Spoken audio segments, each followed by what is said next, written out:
नमस्कार विद्यार्थी मित्रों, श्री स्वामीनारायण हाईस्कूल सेक्टर 23 गांधीनगर ધોરણ 9 વિષય Hindi by J K. Chaudhary YouTube channel પર આપનું હાર્દિક સ્વાગત કરું છું। विद्यार्थी मित्रों, पाठ 6 मेरी बीमारी सामान्य ले ली, जिनके लेखक है हरिवंश राय बच्चन। जन्म सन 1907 ईस्वी सन, निधन सन 2003 ईस्वी सन में हुआ है। हिंदी साहित्य में हरिवंश राय बच्चन का नाम उनकी एकमात्र कृति से ही अमर हो गया। हालांकि विपुल मात्रा में साहित्य सर्जन किया है। छायावादोत्तर काल के कवियों में बच्चन एक विशिष्ट सर्जक रहे हैं। इलाहाबाद विश्वविद्यालय के अंग्रेजी के प्राध्यापक के रूप में, तत्पश्चात दिल्ली में सरकारी सेवा, आकाशवाणी और 2-1 अन्य स्थलों पर आपने सेवाएं दी। भारत के एक विशिष्ट कवि के रूप में राष्ट्रपति जी ने उन्हें राज्यसभा का सदस्य मनोनीत किया था। प्रारंभिक नौकरी पायोनियर प्रेस में की थी। मधुशाला के कवि के रूप में बच्चन जी को इतनी शोहरत मिली कि उनकी मधुशाला का सभा सम्मेलनों में, कवि गोष्ठी आदियों में लोग बड़ी संख्या में उभरते थे। कैम्ब्रिज यूनिवर्सिटी से जॉन पेट्स नामक कवि के समग्र वाङ्मय पर आपने पीएचडी की है। केंद्रीय मंत्रालय दिल्ली में आपने हिंदी विशेषज्ञ के रूप में अप्रतिम कार्य किया है। आपको कई पुरस्कार मिले, जैसे कि सोवियत लैंड पुरस्कार, साहित्य अकादमी पुरस्कार और पद्म भूषण आदि प्राप्त हुए हैं। तीर पर कैसे रुकूं मैं आज, लहरों का निमंत्रण और इस पार प्रिय तुम हो, मधु है उस पार न जाने क्या होगा, जैसी काव्य पंक्तियाँ आज भी लोगों की जबान पर है। मधुशाला, निशा निमंत्रण, सप्तरंगिनी, मिलन यामिनी, आकुल अंतर और एकांत संगीत नामक इनके सुप्रसिद्ध काव्य संग्रह हैं। तो क्या भूलूं क्या याद करूं, नीड का निर्माण, फिर बसेरे से दूर और 10 द्वार से सोपान तक शीर्षक से 4 खंडों में लिखी आपकी आत्मकथा है।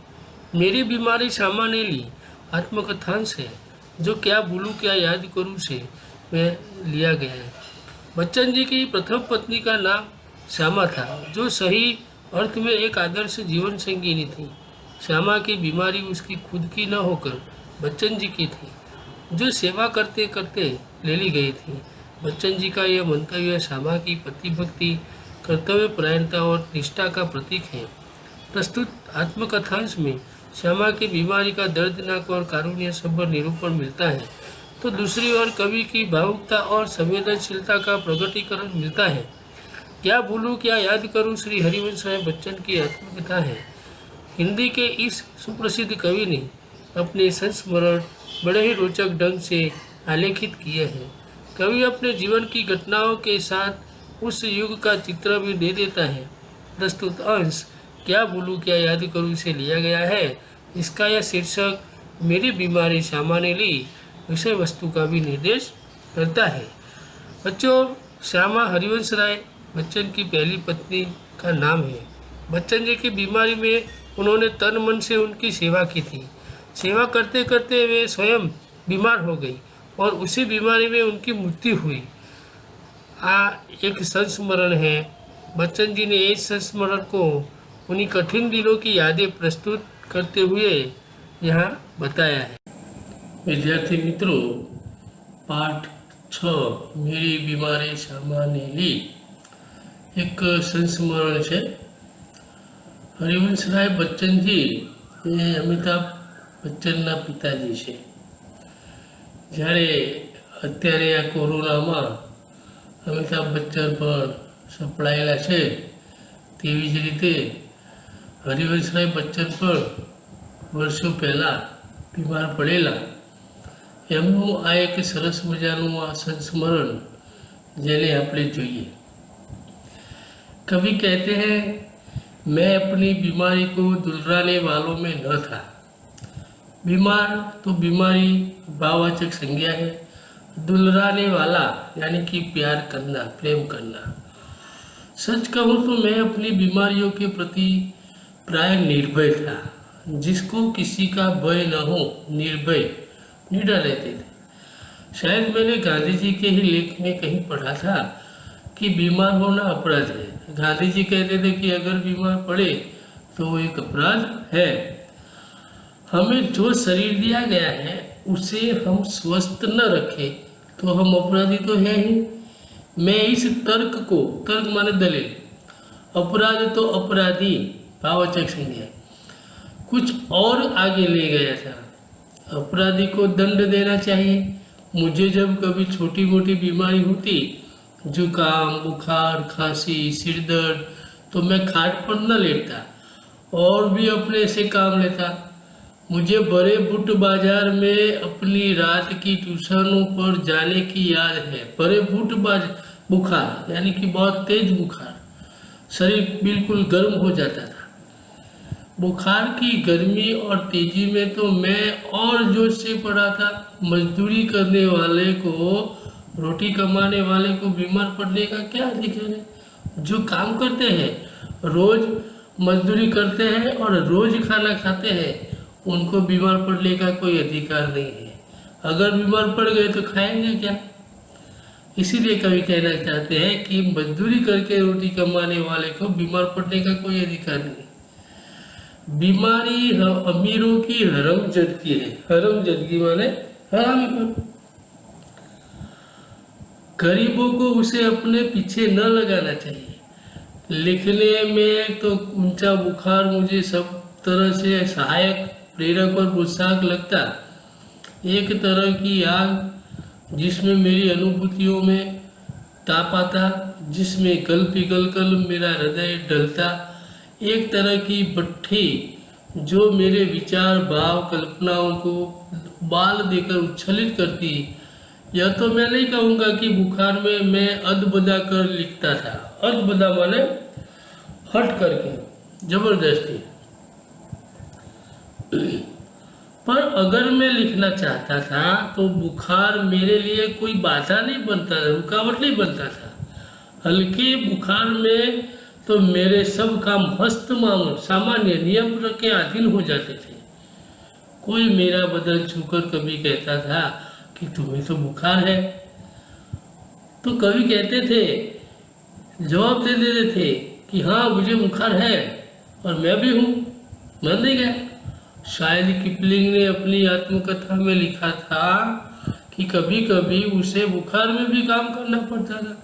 किपलिंग एक अंग्रेज ब्रिटिश लेखक थे जिनका जन्म 30 दिसंबर 1865 में हुआ था। इनके पिता जॉन लॉकवुड किपलिंग एक श्रेष्ठ कलाकार थे। वे लाहौर म्यूजियम के क्यूरेटर थे। रुडयार्ड किपलिंग प्रतिभाशाली कथाकार और कवि थे। केवल 17 वर्ष की उम्र में वे Lahore civil and military gazette के संपादक नियुक्त हुए थे। उन्होंने अपनी अनेक कृतियों से अंग्रेजी का भंडार भरा। सन 1936 में उनकी मृत्यु हो गई। तो वो भी, किपलिंग भी ऐसा था जो कभी डरता नहीं था, चाहे कुछ भी हो जाए काम करना बस। जब वह बुखार में होता था तो और भी अच्छी कहानियाँ लिखता था। बुखार में कम लिखने की मुझे याद नहीं, वह कैसा बन पड़ा इसका निर्णय मैं न देना चाहूँगा। प्रसंगवश मुझे याद आ गया है कि अपनी दो चट्टानें सबसे बड़ी कविताएं सांत्रो के नोबेल पुरस्कार ठुकरा देने पर और 2 चट्टान अथवा सिसिफस बरक्स हनुमान मैंने प्लूरिसी में पढ़े पढ़े लिखी थी। सांत्रो ये जहाँ पाल सांत्रो 21 जून 1905 को पेरिस में उनका जन्म हुआ था। दुनिया उनको फ्रेंच तथा जर्मन के सुप्रसिद्ध साहित्यकार के रूप में जानती है। वे अस्तित्ववादी धारा के दार्शनिक, सशक्त कथाकार तथा मौलिक समाजशास्त्री थे। उनके तेजस्वी व्यक्तित्व से विश्व चकित था। उन्होंने नोबेल पुरस्कार को ठुकरा दिया था। दूसरे सिसिफस, ग्रीक पुराणों में सिसिफस एक विलक्षण और चमत्कारिक व्यक्तित्व है। वह कोरिन्थ का राजा था। उसका शरीर वज्र की तरह मजबूत था। विशाल चट्टान उठाकर पर्वत शिखर तक फेंकता था, जो शिखर तक पहुंचकर वापस आ जाती थी। सिसिफस को इस खेल में आनंद आता था। उसने मृत्यु को बंदी बना दिया था। ग्रीक पुराणों में उससे संबंधित अनेक कथाएं हैं। प्लूरिसी माने क्षय, फेफड़ों की बीमारी, फेफड़ों में पानी बढ़ जाना। बहरहाल जब मैं अपनी जवानी पर था, बीमारी मुझे पराजित न करती थी। मैं ही अपनी जिद से बीमारी को पराजित कर देता था। बुखार सुखार आखिर कितने दिन चलता।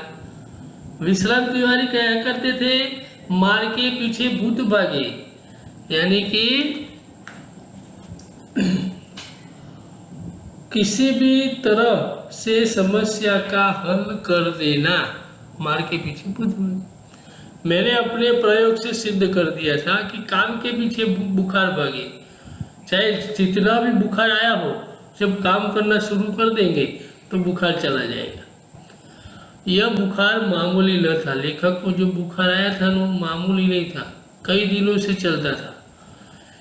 इसका संबंध उस तूफान से था जो पिछले 9 महीनों से मुझे झकझोर रहा था और जो शांत होने से पूर्व सबसे अधिक विध्वंसक झटका मुझको दे गया था।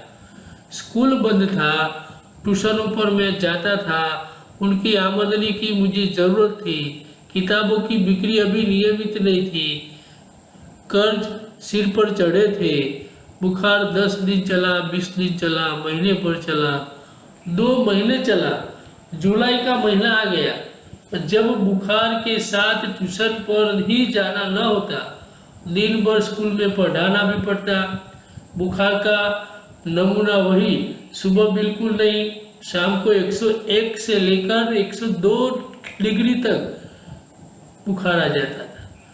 कमजोरी दिन ब दिन बढ़ती हुई, कभी कभी धीमी खांसी, दवा सोकियां, दवा बांटू माने दवा बेचने वाला जो दवाई देता है उससे लेकर आते थे। कभी कभी एक होम्योपैथ कर रहा था। कभी कभी सोचता, क्या मुझे तपेदिक हो गया है, क्षय की बीमारी हो गई है। हो गया हो तो एलोपैथी का इलाज तो अपने बुते से बाहर है। अगर क्षय हुआ तो एंटीबायोटिक दवा लेना मेरे बस की बात नहीं है। पैसे ही नहीं थे। क्या उस समय मेरी जिह्वा पर सरस्वती बैठी थी जब मैंने कहा था कि श्यामा का बुखार मैं लेने जा रहा हूँ। बैठी हो तो कितना अच्छा है। क्या मैं बीमार हूँ इसलिए श्यामा स्वस्थ है, जिसने पिछले वर्षों से इन महीनों में ज्वर मुक्ति नहीं जानी। ज्वर माने बुखार। पर श्यामा को मेरी बीमारी भीतर ही भीतर खाए जा रही थी।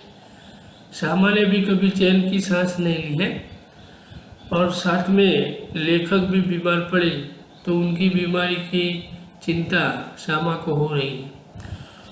उसने अपने इच्छा बल से जैसे अपने को स्वस्थ कर लिया था कि वह भी कहीं मेरी चिंता न बन जाए। उसके अतिरिक्त मेरी बीमारी का शायद किसी को पता भी न था, क्योंकि सारे काम तो मैं सामान्य रूप से किए जाता था। गर्मी में तो सभी थोड़े बहुत दुबले हो जाते हैं। लेखक ऐसा मानते थे कि मैं जो काम कर रहा हूँ किसी को पता नहीं चलेगा कि मुझे बीमारी है। एक दिन उसने मुझसे कहा कि मैं डॉक्टर बीके मुखर्जी से अपनी परीक्षा कराऊं। श्यामा ने कहा कि आप जाएंगे डॉक्टर मुखर्जी के पास और चेकअप करवा लीजिए कि आपको क्या बीमारी है। मैंने टाल मटोल की तो उसने ब्रह्मास्त्र छोड़ दिया। लेखक बोलते थे कि जाने तो बाद में जाऊंगा, तो उन्होंने ब्रह्मास्त्र छोड़ दिया। ब्रह्मास्त्र माने कभी निष्फल न हो जाने वाला अस्त्र। मैं जब तक अपने को डॉक्टर को न दिखाऊंगा वह खाना नहीं खाएगी। ब्रह्मास्त्र ऐसा था कि जब तक लेखक चेकअप न करवा रहे तब तक वो खाना नहीं खाएगी। ब्रह्मास्त्र तो मानना ही होगा। डॉक्टर मुखर्जी को भय था कि मुझ पर क्षय का आक्रमण हुआ है। नुस्खा उन्होंने लिख दिया। क्षय बीमारी तपेदिक हो गया है। कुछ दिन चिंता मुक्त होकर पूरी तरह आराम करने को कहा। चिंता छोड़ दो और आराम करो, ऐसा डॉक्टर ने कहा। नुस्खा मुझे मौत का परवाना लगा, क्योंकि आराम करने के लिए तो लेखक के पास टाइम ही नहीं है। बीमारी ऐसी है कि आराम तो करना ही पड़ेगा, लेकिन इसीलिए लेखक को लगता है मौत का परवाना। क्या मेरी विदा का समय आ गया? क्या इतने ही दिनों के लिए आया था? इतना ही गाने गुनगुनाने, केवल इतना श्रम संघर्ष करने, इतने दुख संकट उठाने? स्वागत के ही साथ विदा की होती देखी तैयारी, बंद लगी होने खुलते ही मेरी जीवन मधुशाला की एक काव्य पंक्ति उन्होंने लिखी कि वही मैंने काव्य पंक्ति में उन्होंने कहा था, तैयारी कर दी थी कि क्या मैंने वही भविष्यवाणी कर दी? सबसे मर्मवेदी प्रश्न था, क्या श्यामा के भाग्यों में वैधव्य पे लिखा है? लेखक डर गए कि मैं अब बचूंगा नहीं, मर जाऊंगा तो क्या श्यामा विधवा हो जाएगी? ऐसी चिंता लेखक करते रहते थे। मरने से मुझे डर नहीं था, वह मुझे कठिन भी नहीं लगा। कठिन लगा मरने के पहले जीना। पूरे आराम के अर्थ होंगे, ट्यूशन छोड़ दूँ, स्कूल से छुट्टी ले लूँ, ज़्यादा लूँ तो बगैर तनख्वाह के लेने को तैयार हूँ। फिर घर का खर्च कैसे चलेगा? शालिग्राम केवल अपनी तनख्वाह के बल पर नहीं चला सकते, कल उनकी बदली हो सकती है, तब से वे एक पैसा भी घर भेजने की स्थिति में न होंगे। महंगी महंगी दवाएं घर से आएगी, किताबों से आमदनी अनियमित अनिश्चित है, कर्ज भी अदा करने को कम नहीं है। श्यामा ने मेरी बीमारी सुनी तो कांप उठी, पर तुरंत संभल भी गई, दृढ़ भी हो गई, जैसे अपने पल भर में अनुभव कर लिया हो। उसका कांपना मैं सहन नहीं कर सकूंगा। इस खबर से मेरे माता पिता को तो लकवा सा मार गया। पिताजी धैर्यवान व्यक्ति थे। उन्होंने मुझसे कहा, घबराओ नहीं, हम घर भेजकर तुम्हारा इलाज करेंगे। लकवा सा मार जाना यानी कि स्तब्ध रह जाना। शालिग्राम असमर्थता की एक सांस लेकर रह गए। मैंने कुछ दिनों के लिए ट्यूशन और स्कूल से छुट्टी ले ली। किताबों की बिक्री से कुछ रुपये पड़े थे, उनसे दवाएं मंगा ली और चारपाई पर लेट गया। श्यामा की सेवाएं साकार हो गई। डॉक्टर ने निश्चित होकर आराम लेने के लिए कहा था। जब बहुत कुछ करने को रहता था, चिंता के लिए समय ही कहाँ था।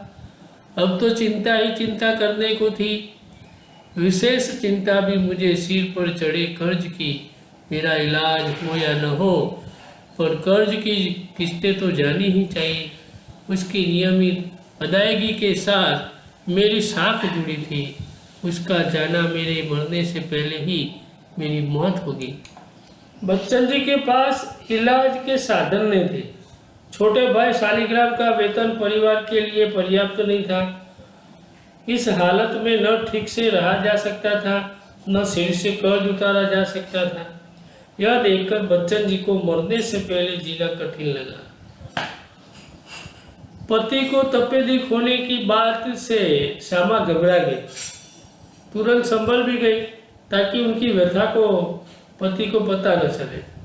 बच्चन जी को रोग मुक्त होने के अधिक ट्रैक सोसाइटी की किस्तें अदा करने की चिंता थी। ऋण की नियमित अदायगी से उनकी साख जुड़ी थी। प्रतिष्ठा, साख माने प्रतिष्ठा, इज्जत। जो किसी के पास से कुछ पैसे लाए हुए और उसका जो ऋण है, उसका जो ब्याज है, वो टाइम पर पहुंचा देते थे लेखक, तो इसके लिए उसे चिंता हो रही है। बच्चन जी मानते थे कि साख जाने से तो मर जाना अच्छा है। जो पैसे देते थे वो एक साख थी, प्रतिष्ठा थी, इज्जत थी, और अगर मैं उसे लेने बिना ही मर गया तो मेरी मौत अच्छी नहीं होगी।